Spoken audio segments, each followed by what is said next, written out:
Saat itu hari Sabtu tanggal 11 April 2015, di West End Glasgow yang ramai, seorang perawat bernama Karen Buckley sedang menikmati malam bersama teman-temannya. Karen yang saat itu berumur 24 tahun baru pindah di Glasgow beberapa bulan sebelumnya.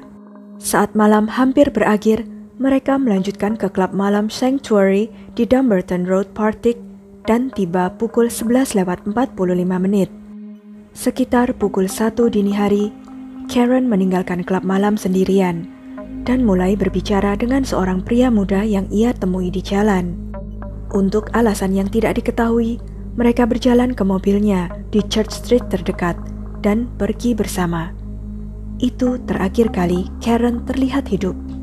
Bagaimana kisah lengkapnya? Sebelumnya, silakan subscribe dulu channel ini serta nyalakan loncengnya untuk mengetahui kasus-kasus kriminal yang terjadi di berbagai negara. Karen Buckley adalah seorang perawat yang berasal dari Glenmorne Abbey di luar Mallow di Cork Utara.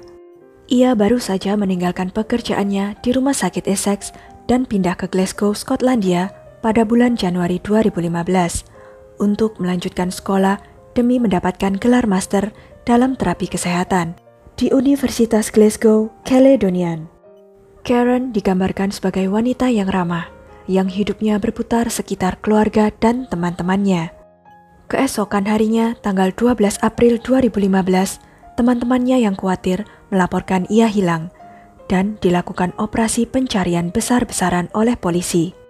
Karen yang meninggalkan jaketnya di klub malam terekam CCTV sedang berbicara dengan pria misterius di Dumbarton Road. Mereka kemudian terlihat berjalan bersama ke tempat ia memarkir mobilnya, sekitar 100 yard dari klub tersebut. Kekhawatiran akan keselamatannya tumbuh setelah seseorang menemukan tas tangannya di Dowslum Park di Kelvindale dan menyerahkannya kepada polisi. Orang tuanya yang khawatir kemudian terbang dari Irlandia ke Glasgow dan mengajukan permohonan emosional di televisi agar ia kembali dengan selamat. Teman-teman Karen yang pergi bersamanya di Sanctuary mengatakan kepada polisi bahwa ia tidak punya rencana setelah itu selain pulang dan tidur nyenyak. Kecurigaan dengan cepat tertuju kepada pria terakhir yang bercakap-cakap dengan Karen di luar klub. Pria muda itu bernama Alexander Pecto yang berada di klub yang sama malam itu dengan 7 orang temannya. Mereka bahkan membayar 250 euro untuk memesan booth privat.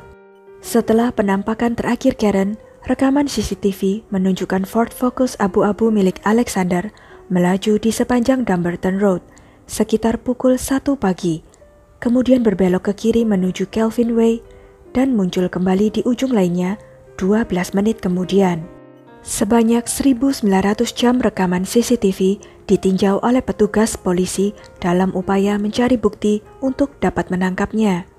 Mereka juga mendapatkan gambar-gambar dari Alexander yang menghabiskan minggu pagi berikutnya dengan mengemudi ke berbagai supermarket dan toko DIY di West End untuk membeli bahan-bahan yang diperlukan untuk menutupi jejaknya, termasuk soda api. Ia juga terlihat pergi ke supermarket lain dan meminta asisten toko untuk merekomendasikan cairan pembersih yang ampuh untuk menghilangkan darah dari kasur. Beberapa saat setelah ia tiba di rumah, polisi mengetuk pintu flatnya di Dorchester Avenue. Begitu pintu depan terbuka, polisi langsung mencium bau zat kimia yang menyengat. Alexander kemudian mengakui bahwa Karen pernah berada di flatnya, dan ia pergi dalam keadaan hidup dan sehat pada jam 4 pagi. Ia juga mengaku sedang membuang beberapa barang dari flatnya dan membakarnya. Alexander mengaku panik saat mendengar Karen hilang. Ia setuju untuk pergi ke kantor polisi Jalan Helen di Govan untuk memberikan kesaksian. Setelah itu, ia diizinkan pulang pada Senin malam itu. Pada hari Rabu, setelah melakukan pelacakan CCTV, polisi memutuskan bahwa mereka memiliki cukup bukti untuk menetapkan Alexander sebagai tersangka. Ia ditangkap di Starbucks Nelson Mandela Place di pusat kota Glasgow sesaat sebelum jam 2 siang dan dibawa kembali ke kantor polisi Helen Street. Sekitar 1 jam kemudian, seorang warga menghubungi polisi dengan informasi tentang High Creighton Farm. Informan itu menjelaskan bahwa ia pernah bekerja sama dengan Alexander ketika mereka menjual kembang api, dan mereka biasa menyimpan barang-barang mereka di sebuah peternakan. Informasi penting ini menuntun polisi ke peternakan tersebut, dan akhirnya mereka dapat menemukan tubuh Karen. Setelah itu diadakan pemeriksaan forensik pada apartemen Alexander, dan ditemukan bercak darah di mobil, kamar tidur, dan kamar mandinya. Padahal sebelumnya, Alexander terdeteksi telah membawa mobilnya ke tempat penyucian mobil profesional untuk dibersihkan sampai seluruh dalam mobilnya. Ia juga ditemukan meninggalkan sidik jarinya di dalam tong yang digunakan untuk menyembunyikan jenazah Karen. Setelah serangkaian penyelidikan dan investigasi oleh polisi, terungkap bahwa ternyata ia tiba di klub malam Sanctuary bersama teman-temannya pada waktu yang hampir bersamaan dengan Karen dan teman-temannya. Ia meninggalkan klub sendirian sekitar jam 1 pagi, memberitahu seorang pelayan bahwa ia akan mengambil sesuatu dari mobilnya. CCTV menunjukkan Alexander saat di luar klub mengikuti gadis lain. Gadis itu mengenakan gaun merah muda, dan Alexander masuk keluar dari mobilnya seolah-olah sedang mengawasinya. Pada menit terakhir, gadis itu memanggil taksi, masuk ke dalamnya, dan pergi. Kemudian Alexander terlihat berjalan kembali ke klub malam Sanctuary. Bisa jadi korbannya adalah gadis berbaju merah muda malam itu, atau bisa siapa saja malam itu. Pensiunan Inspektur Detektif Jim Kerr menyebut gadis itu sebagai salah satu wanita paling beruntung yang masih hidup. Kemudian Karen keluar dari klub, juga sendirian, dan bertemu Alexander. Mereka terlihat bercakap-cakap sebentar. Diyakini Alexander menawari Karen tumpangan ke flatnya di Garnet Hill, tetapi ia malah melaju ke Calvin Way, dekat Universitas Glasgow. Di sana, ia berusaha mencekik dan memukul Karen dengan kunci pas 12 inci hingga 13 kali, meninggalkan bekas di kepalanya.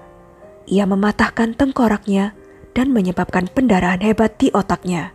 Karen berusaha sekuat tenaga untuk melawan Alexander dan meninggalkan bekas goresan-goresan di tangan dan lengan Alexander. Alexander kemudian membawa tubuh Karen yang sudah tidak bernyawa ke flatnya di Dorchester Avenue setelah membuang tas tangannya di dekat Dawson Park. Saat teman sekamarnya keluar, Alexander membawa mayat Karen ke kamar mandi dan meletakkannya di bak mandi.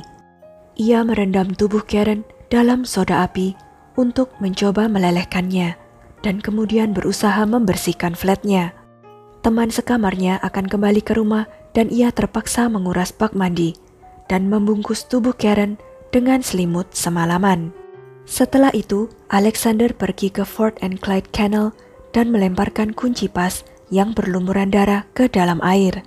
Setelah menghabiskan lebih dari 1 jam mencoba membersihkan darah Karen dari selimut dan kasur, Alexander memutuskan untuk membakar semua yang bersentuhan dengan Karen. Kemudian, ia membeli tong plastik berwarna biru berukuran 220 liter, yang juga ia isi dengan soda api sebelum memasukkan tubuh Karen ke dalamnya. Senin sore itu, Alexander membawa tong itu ke High Creighton Farm, tempat ia sebelumnya menyimpan kembang api. Ia menyetujui untuk membayar 10 euro selama seminggu pada pemilik tempat itu, yang kemudian ia gunakan untuk menyembunyikan tong berisi tubuh Karen yang diredam soda api di dalamnya, menutupinya dengan spray katun, mesin penghancur kertas, dan roda sepeda di atasnya. I met her outside the sanctuary on Saturday night, Sunday morning at about, it was around 1 o'clock. You say you were in the Sanctuary nightclub on the Saturday night into the Sunday morning. When did you arrive there at the Sanctuary nightclub? About 20 past 11. Okay, and who were you with? I was with 7 friends of mine. They'd all been up to my house before we went to the Sanctuary. Pada bulan Agustus 2015, Alexander menghadiri sidang pertamanya di Pengadilan Tinggi Glasgow dan mengakui dakwaan membunuh Karen. Ayah Karen, John Buckley, berbicara atas nama istri dan ketiga putranya di luar pengadilan. Ia berkata, Yang dilakukan Karen hanyalah pulang ke rumah ketika ia secara acak menjadi sasaran dan dibunuh oleh seorang penjahat pengecut dan kejam. Tidak ada kata-kata kami yang dapat menggambarkan perasaan kami terhadapnya. Ia benar-benar jahat, dan kami berharap ia akan menghabiskan sisa hidupnya di balik jeruji besi. Inspektur Detektif Jim Kerr yang memimpin penyelidikan mengakui wanita manapun bisa menderita di tangan Alexander malam itu. Ia berkata, "Saya pikir ada rencana yang direncanakan malam itu untuk menemukan beberapa korban. Targetnya benar-benar orang asing, dan ia melakukan upaya kuat untuk menghancurkan bukti keberadaan Karen. Ia memiliki kesempatan di berbagai waktu selama penyelidikan ini untuk memberitahu kami dengan tepat di mana ia berada, dan ia juga tidak melakukannya." Setelah pengakuan bersalahnya, terungkap bahwa Alexander pernah dibebaskan dari percobaan ruda paksa pada tahun 2013 yang melibatkan seorang wanita seumuran dengan Karen. Ia juga dihukum pada tahun 2014 karena memalsukan uang kertas senilai 6.000 euro. Tidak seperti kebanyakan orang yang masuk ke pintu pengadilan tinggi di Glasgow, Alexander berasal dari keluarga yang baik dan merupakan mantan murid di akademi berbayar Kelvinside yang bergengsi di kota itu. Pada saat penangkapannya, ia juga sudah menjalankan perusahaan kurirnya sendiri. Putusan hukuman Alexander dilaksanakan 3 minggu kemudian. Orang tua Karen duduk di bangku umum pengadilan tinggi. Pengacara pembela John Scullion mengatakan kliennya tidak bisa memberikan penjelasan atas tindakannya dalam membunuh orang asing. Dia sangat mabuk dan hanya bisa mengingat sedikit tentang mengapa ia membunuh Karen. Ketika pemuda itu berdiri tanpa ekspresi di depan sidang dengan kepala tertunduk, Hakim Lady Ray berkata, "Pembunuhan Anda terhadap wanita muda ini dikombinasikan dengan upaya luar biasa yang Anda lakukan untuk menutupinya, menunjukkan tindakan seorang pria yang tidak berperasaan dan penuh perhitungan."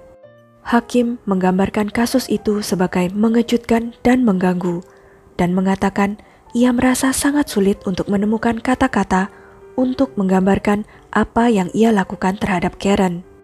Pada September 2015, Alexander Pechtold dijatuhi hukuman penjara seumur hidup dan harus menjalani hukuman minimal 23 tahun sebelum ia dapat dipertimbangkan untuk pembebasan bersyarat. Alexander yang saat vonis hukuman mengenakan jas abu-abu, kemeja putih, dan dasi biru, tidak menunjukkan emosi dan menolak untuk melihat keluarga korban saat ia digiring ke sel dengan tangan diborgol. Ia hanya akan dibebaskan di akhir masa hukumannya jika Dewan Pembebasan Bersyarat memutuskan ia tidak lagi beresiko. Minimal ia bisa dibebaskan bersyarat pada tahun 2038 ketika ia berusia pertengahan 40-an. Sekian kisah kali ini. Menurut saya, manusia macam ini akan selalu membahayakan masyarakat. Jadi, alangkah lebih baiknya jika ia tidak pernah dibebaskan. Bagaimana menurut kalian? Jangan lupa untuk klik like, share, subscribe, dan komen ya. Sampai jumpa lagi di video-video selanjutnya.